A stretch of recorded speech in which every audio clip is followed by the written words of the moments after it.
All right, everyone. Welcome back to another episode. Today we have Stephen Pemberton with us. So welcome to the show, man. Thank you so much, Tyler, for having me today. Of course, grateful to have you and love the poster in the background there. If you can just start us off a little bit more about you and what you do.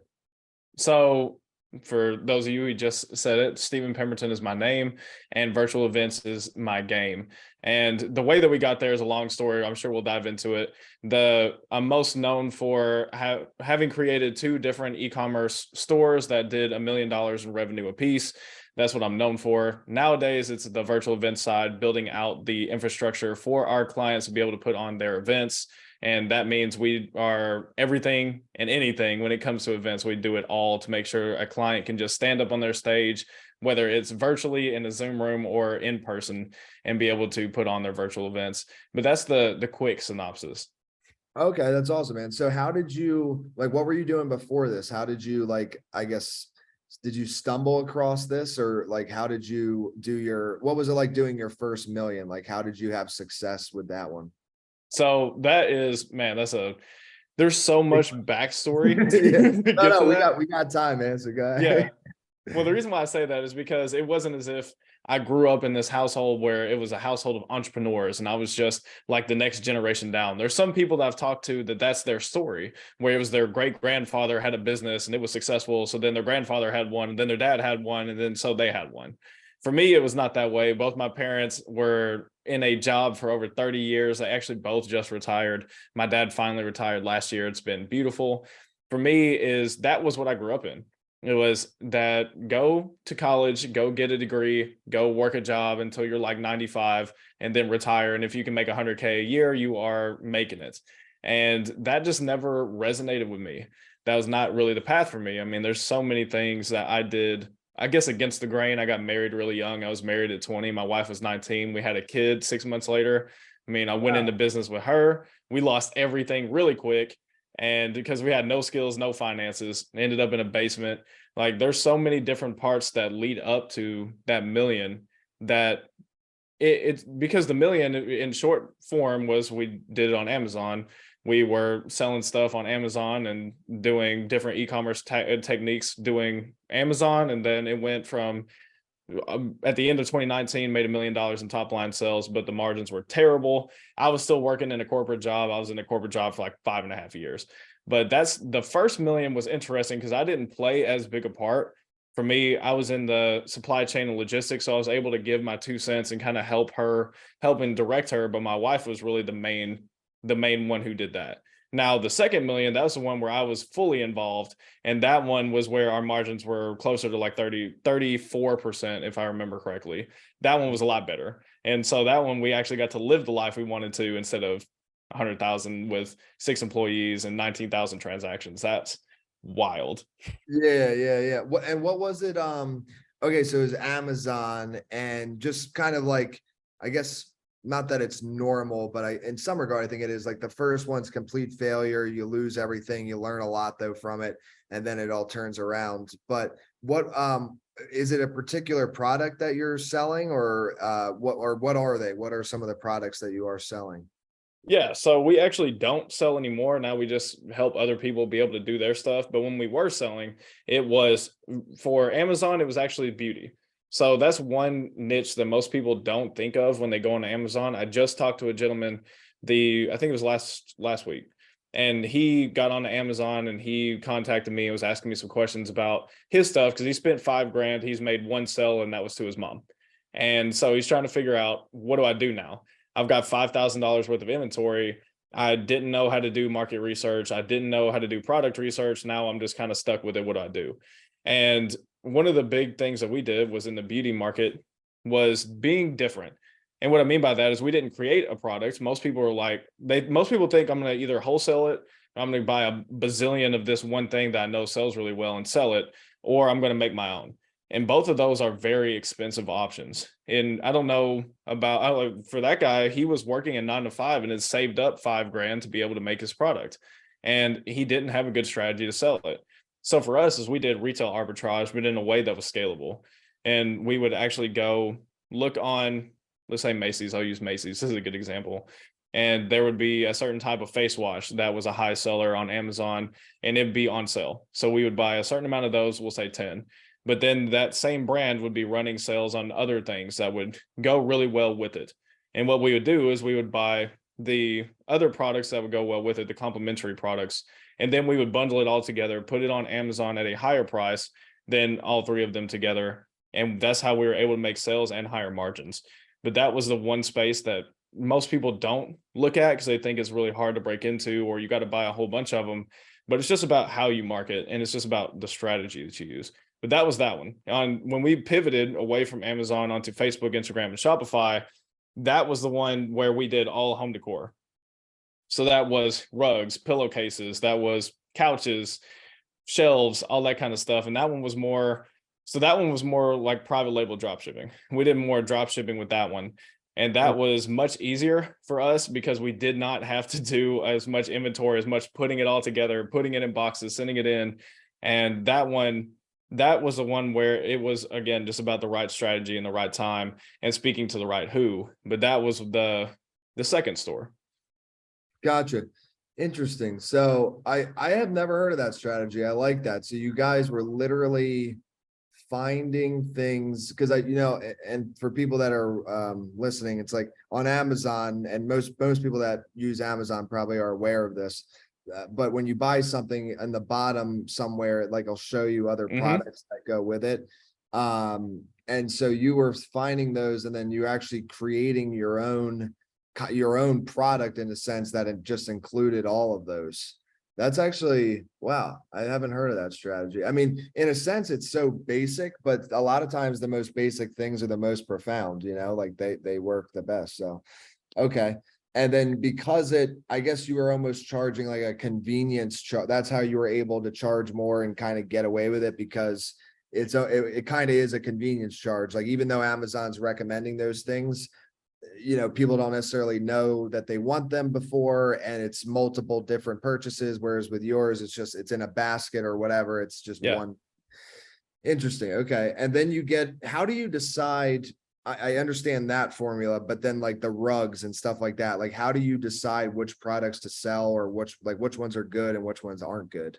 So the way that happened, so when we went away from Amazon, because Amazon had shut us down at a certain point in time, and with Amazon, they were holding $58,000 of our money, plus we had another 35K of inventory sitting in the garage.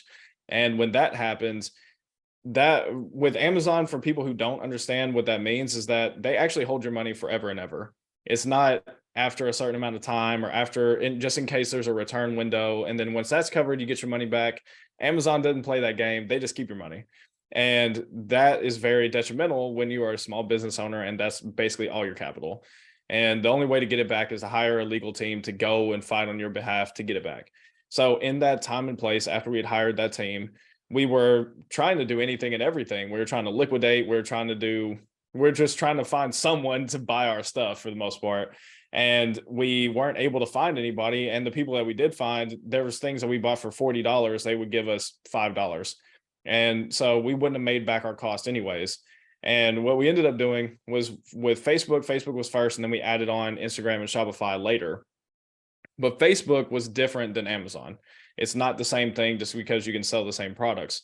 And what we found was, we put on those beauty bundles and things like that on Facebook. People did not register that it was new to them, so they didn't want to take the chance. I don't know. It just didn't do as well.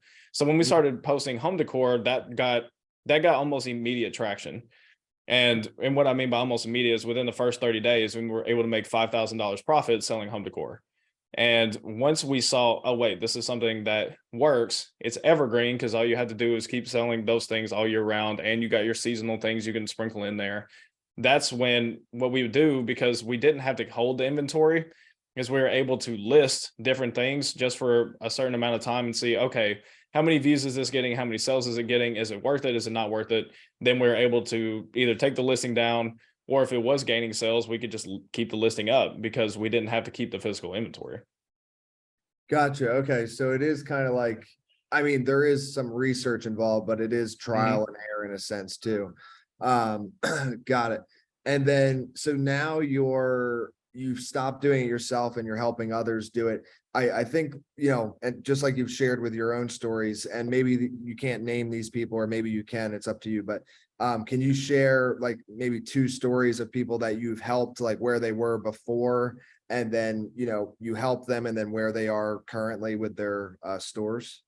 Yeah, so what was very interesting is these are kind of two simultaneous verticals at the same time. And the vertical with the e-commerce stuff was actually not the one that we expected to go into, because we have been running virtual events for coaches, consultants, authors for the last year. So that one has had a lot. I'll give you an example. Is we have a client right now he's about to run 1,000-person event.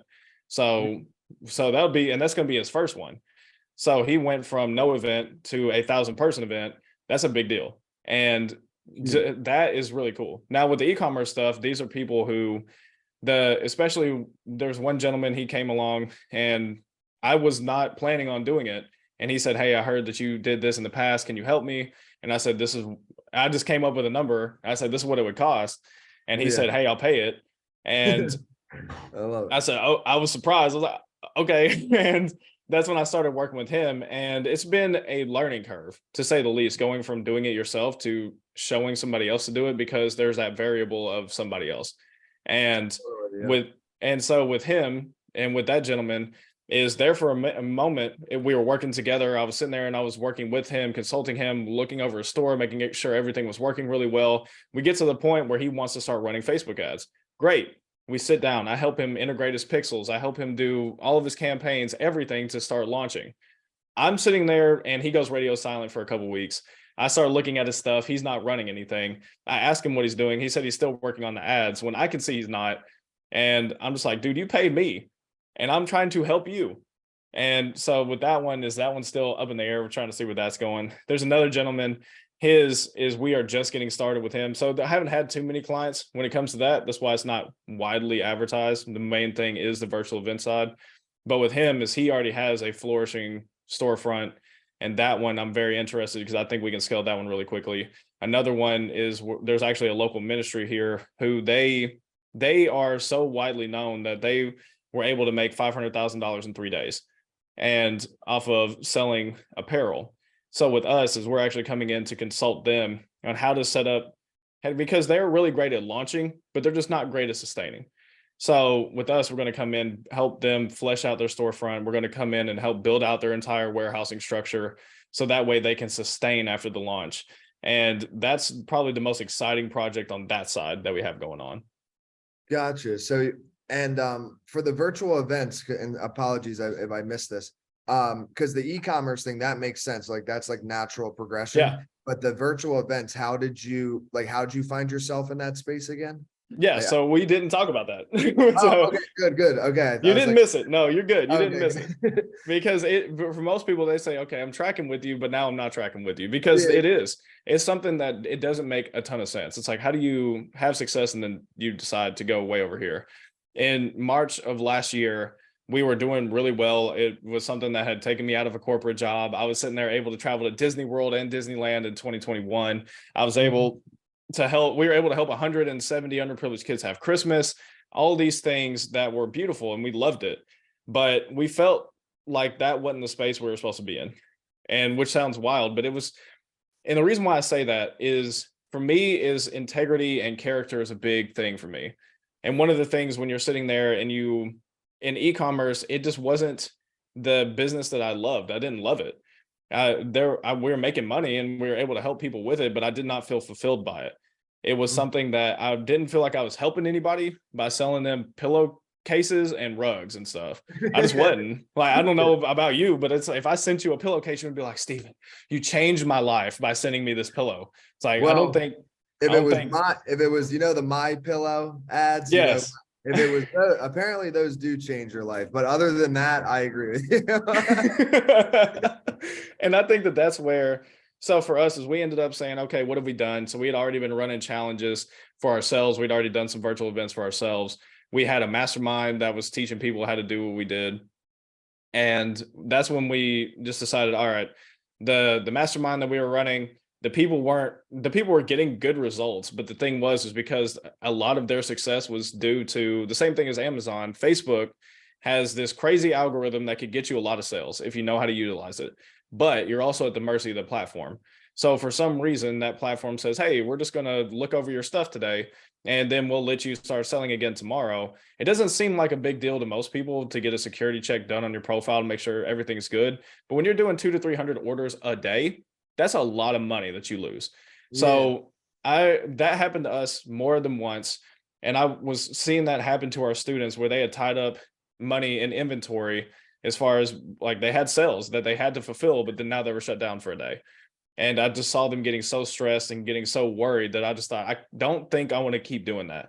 And that's why even now, the stuff that we teach people is strictly on Shopify and using the other branches, Facebook, Instagram, Google, as just that, as branches, instead of just use Amazon, just use Facebook, because those platforms, you're at the mercy of that platform. And that's a very detrimental place to be if they ever make a change, because you have no say. And in that time and place, once we decided to pivot away, we did start with some e-commerce stuff.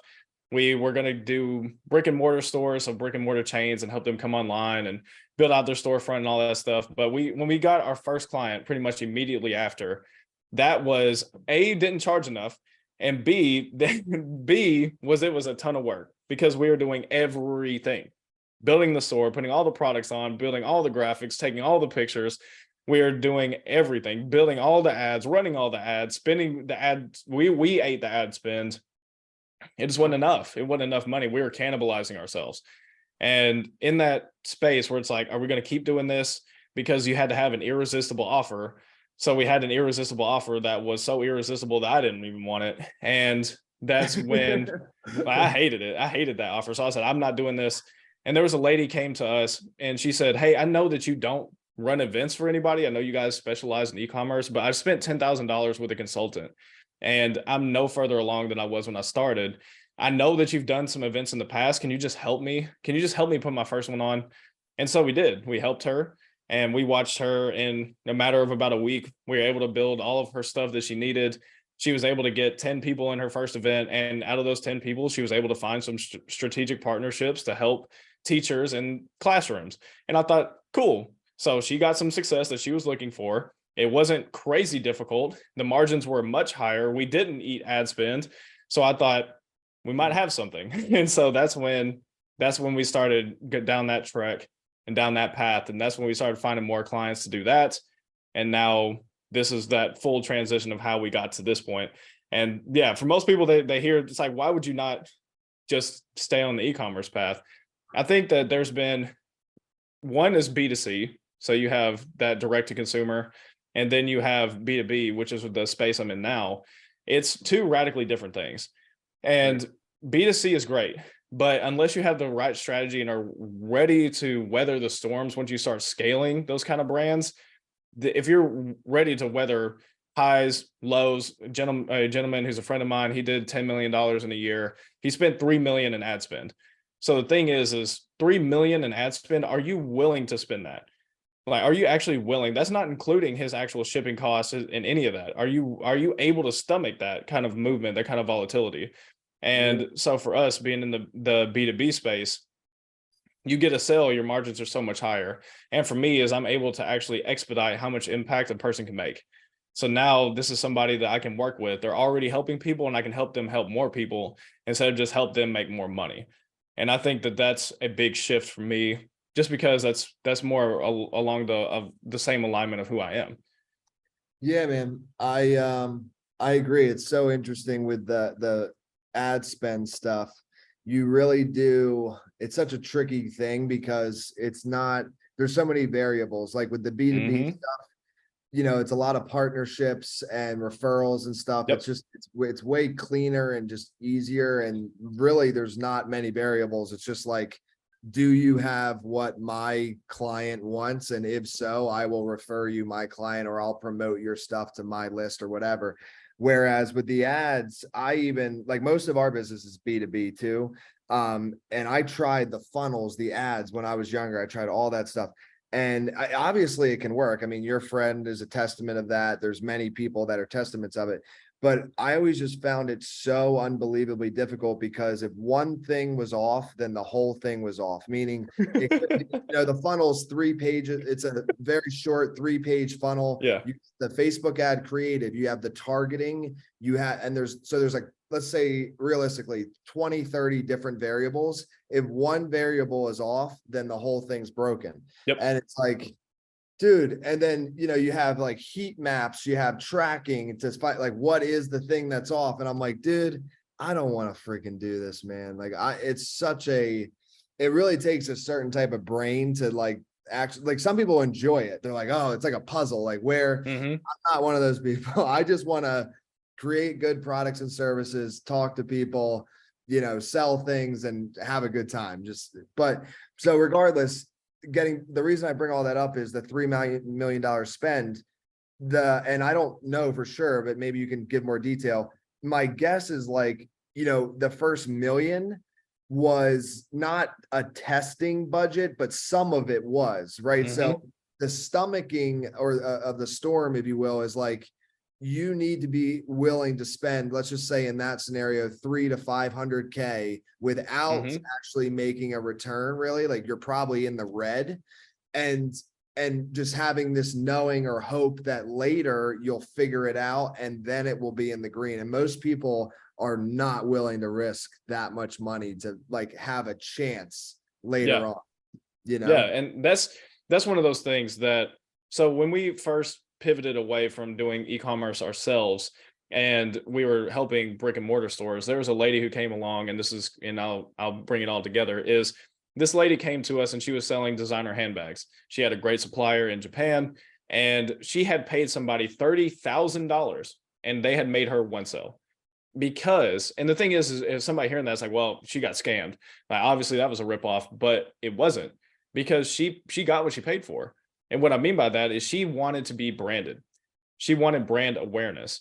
So with everyone hears, oh, you got to be a brand, you got to build a personal brand, you got to build a brand. And the thing is if you're going to build a brand and you're going to try to compete with Coca-Cola has a multi-million, if not $1 billion ad spend.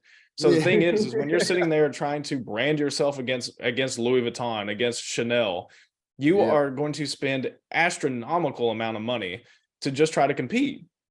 And that's what this lady had done. And she didn't understand why she had only made one sale. It's like, because your strategy was to just get in front of as many people as possible. And that's what brand awareness is just people understand. Oh yeah, because Coca-Cola pays just for you to know that they're there, not for you to actually buy it. Like, I know Coca-Cola exists just because I see them on the TV or I'll see an ad on YouTube. And that's one of those big things, especially with that gentleman that I was just talking about. You're right. It's like the first couple 100,000, if not up to $500,000, is spent just to get his brand in front of people. And for most people, if you can't stomach the stock market going up and down, you are not going to be able to stomach ad spend where your return on ad spend is like negative.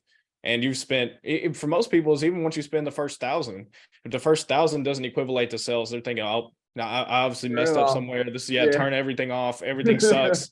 Then you're sitting there trying to figure out what part of it sucked. Was it my campaign? Like you said, was it the targeting? Was it that creative? And then you've got like 12 creatives. So you're trying to figure out which one of them sucked. And it's like, oh man, it's a lot. Now for me, I love it. Like, I love the game. Like you said, that's my thing. Yeah. But at the same time, for most people, it's not. And this is where you get into some murky waters. There's a company that, when we decided to be in virtual events, that they were talking to us about helping us in the beginning, and because they were a friend of ours, and they were talking about how they could help with ads. And I was sitting there because I'd already run thousands of dollars worth of ads, so I knew what I was looking at. And they said, we can help you for $300 a month to get in front of 14,000 people. And I thought, interesting. The thing is that is possible to get in front of 14,000 people for $300. You can do that with a brand awareness campaign. But how many of those actually convert? If the answer is, well, we can't tell you that, it's based on blah, blah, blah. It's like, so it does not matter how many impressions I get if you're just putting it in front of everyone to get good vanity metrics that look good. And that's where, again, if you're spending the money, when you spend that kind of money up front, even if it's $300 a month, if you get 100,000 views in a year, if it converted to 10 sales, and you spent $3,000-$4,000 to not actually reach anybody, when you could have niched in more, found the right targeting, spent the time, and save some money and just found the 3 or 4. And especially if you do it, if it's B2B, especially like you said, referrals, partnerships, joint ventures, that's the better way to go. It's a better way to spend your time. It's a better way to spend your money. Yeah, it's just wild. I remember my first time I tried to, because I was one of those people, like, I don't even know, 9-10 years ago with the Facebook ads. Like I started a campaign and it wasn't converting. I spent around $1,000 and then I was like, stop everything. It's not working. It's broken. And in reality, the truth is, like, maybe that was true, but I also think back and I'm like, maybe if I let it run to 5,000, maybe it isn't true. Like you don't know, but I do know for sure most people cut off their ad campaigns way too soon. And that's because they can't stomach it, like we're getting at here. So, but I don't want to necessarily like advocate for keeping it on for too long either, because then you can just burn all your money. Exactly. So, You're in such murky waters when it comes to ads. That's why, for the people listening, go see what can you do organically. Even for our clients, when it comes to virtual events, is how do we fill their events organically? Because the thing is you may be able to form partnerships, form joint ventures to get those people into the events, where that's something you can do even further down the road too. And it's not going to cost you an arm and a leg.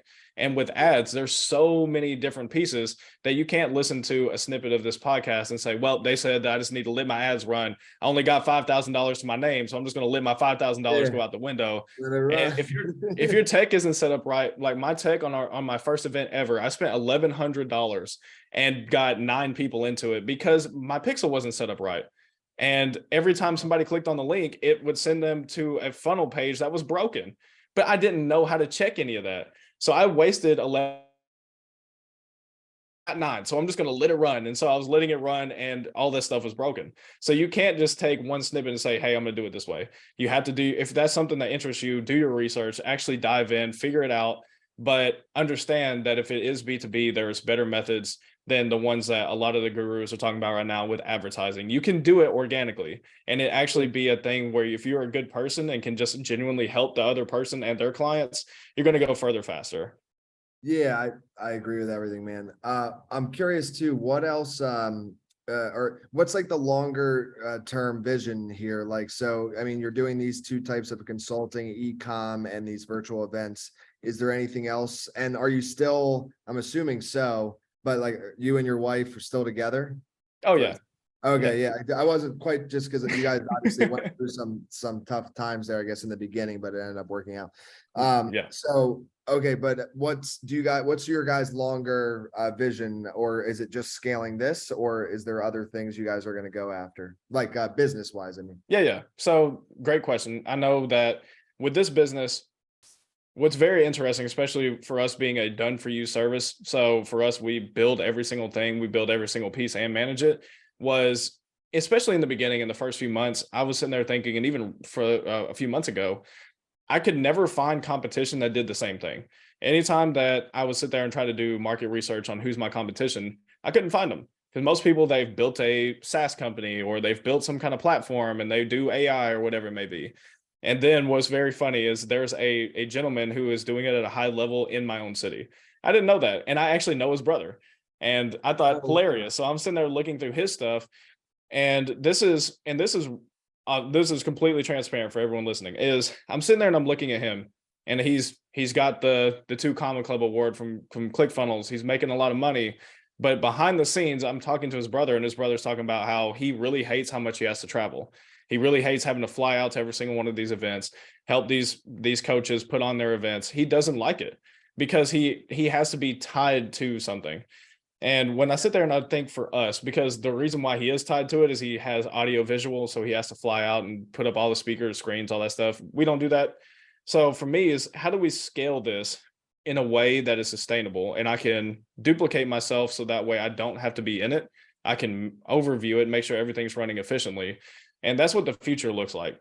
Is right now the immediate future is, just as you said, signing more joint ventures, finding more partnerships. That way we can have a steady flow of lead generation coming in, and then narrowing it down to where I can duplicate myself so I'm not having to stretch thin, and then I can look forward into the future. because I think that a lot of times people in the B2B will start constructing strategic plans on where they want to be in a three-year run, 5-year run, whatever it is, 10 years down the road. And the thing is you don't actually know that there's anything could happen. We could hit the debt ceiling tomorrow and everything change. Yeah. So with that being said, is how do you plan 10 years down the road? You don't know. Like if you would have asked me this question 2 years ago, I'd say, oh, well, you know what I'm going to do? I'm going to be scaling this e-commerce store to 10 million and this is where I'll be and be doing that. It's like, but I'm not there anymore. So for me is what can I do in the immediate? And yeah, I have vision for down the road, but I want to have vision for right now. What am I doing right now to move me towards that vision? And I think that that's the main thing is joint ventures, partnerships, and then duplication. So I don't have to because we're down to a 2-man team where because I can do it, my wife can do it, we can do it together instead of having 4 employees like we did with the last store. And then it's about hiring the right people, duplicating it out so that way we can scale. Because right now it's still more in that startup phase because it's a year and some change in. But once you duplicate, then there's the scalability. What does it look like? What do the margins look like? But that's the immediate future.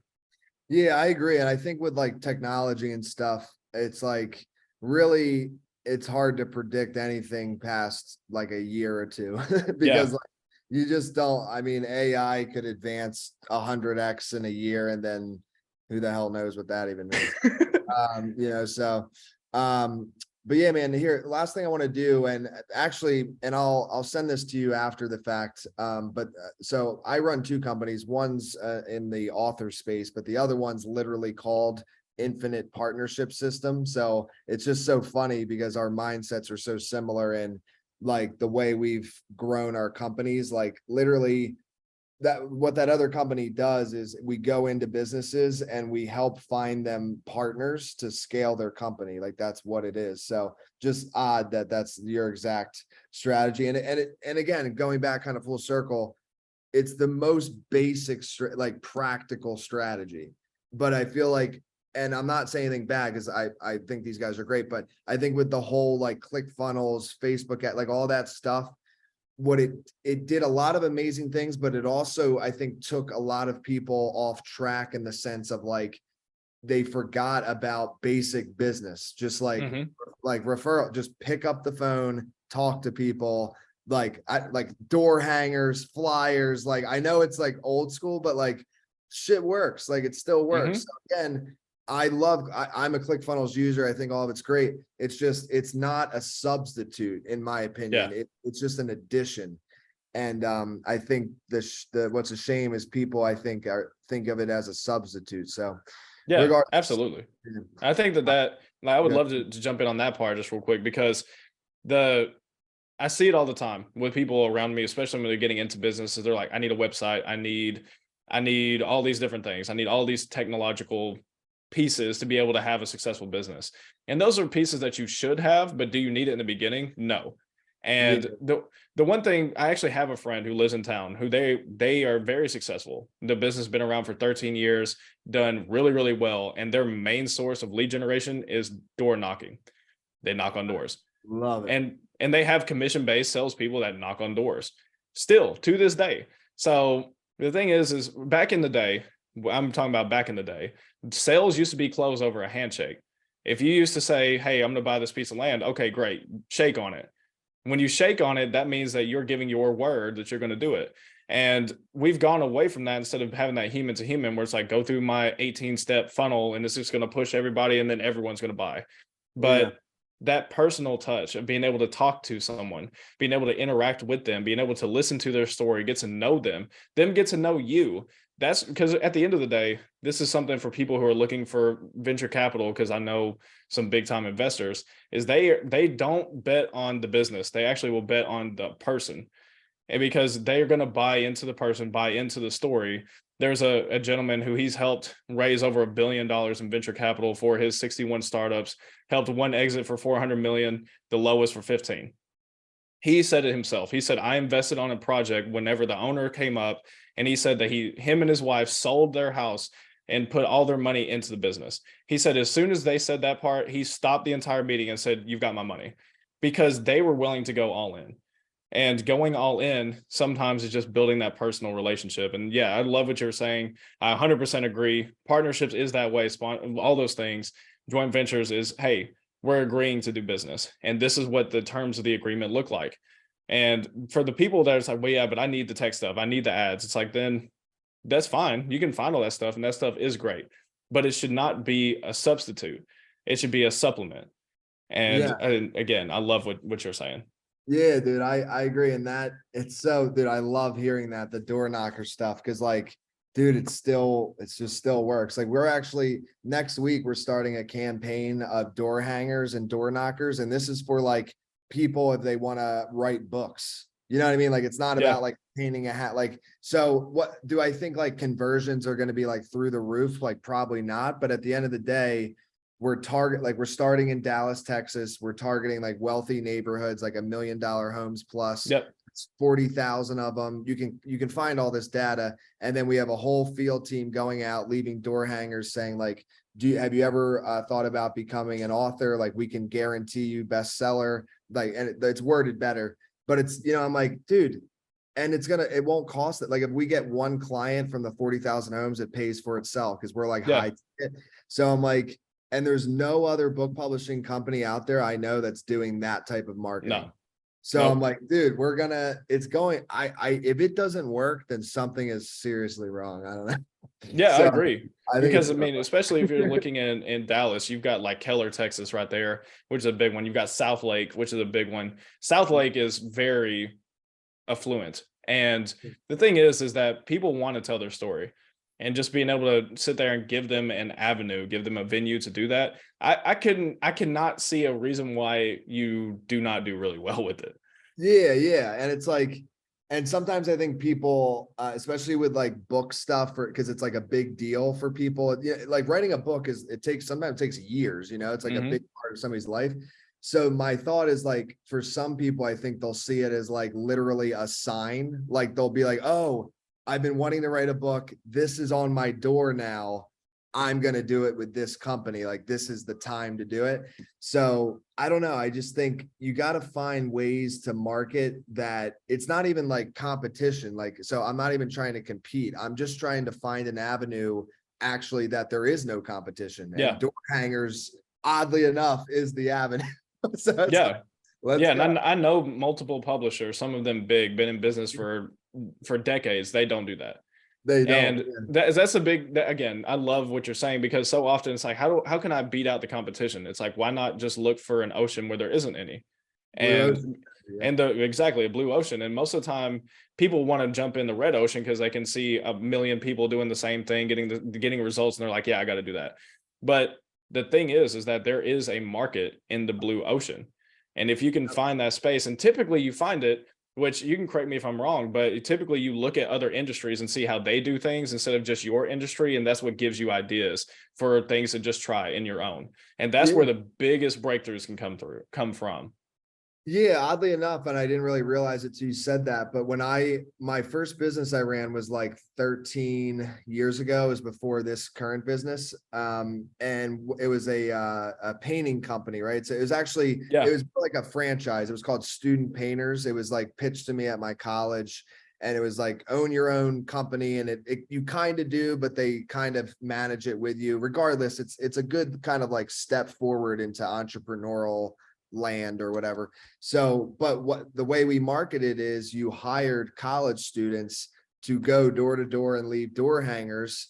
And then people would call for a free estimate, and then you'd go, and then you would go around, like point out all like the flaws in the painting on the exterior of the house, give them a quote, and then sometimes you close a deal, right? And like, I think I was like 18, 19 or something like that. And we did 70 grand in a summer. And to me, that was like mind blowing at the time. And like, so either way, it's like, okay, like you were saying, you look at other industries. So it's like, you wouldn't think book publishing, door hanger, door knock, but for painting a house, that's more obvious. Yeah. That is, thinking back now, that is where I got the idea. I just I didn't connect it till now, but that is how I even thought of it, because if not, I wouldn't have probably even considered it, but I've literally done it before, and I know that it worked for that. So, I don't know. Either way, I want to leave the floor to you, brother. We could riff on, I think marketing mindset wise, we're very on the same page. So that's awesome. So I want to leave the floor to you though. If there's anything we didn't cover that you want to share, please do. And then also let people know like websites, social medias, like how can they stay in contact with you? Yeah, so thank you. And I've loved this conversation because every single conversation that I'm a part of is radically different because people are all different. And I mean, there's so many things we can go in so many different directions. For me, I'm very open book. I talk about anything and everything just because the main reason why I get on these is to help somebody. There's somebody that's either walking through it or has walked through it that if I can just speak into that situation, that can help them move further faster. And that's why I'm here. So thank you for giving me the opportunity to be able to find me. StephenPemberton.com, that has pretty much all the stuff. If you're looking for socials, Instagram is Stephen K. Pemberton, Facebook is Stephen Pemberton, LinkedIn is Stephen Pemberton, and you're just and you can just, if you look for the dude who kind of looks like Aquaman or Jason Momoa and his name is Stephen Pemberton, that's most likely me. If it's not, please get a screenshot and send it to me, and I think that'd be hilarious. But those are the best ways to find me: LinkedIn, Facebook, Instagram, or my website. Perfect, brother. Thank you again for coming on. I really enjoyed it, man. Yeah, man. Thank you so much for having me.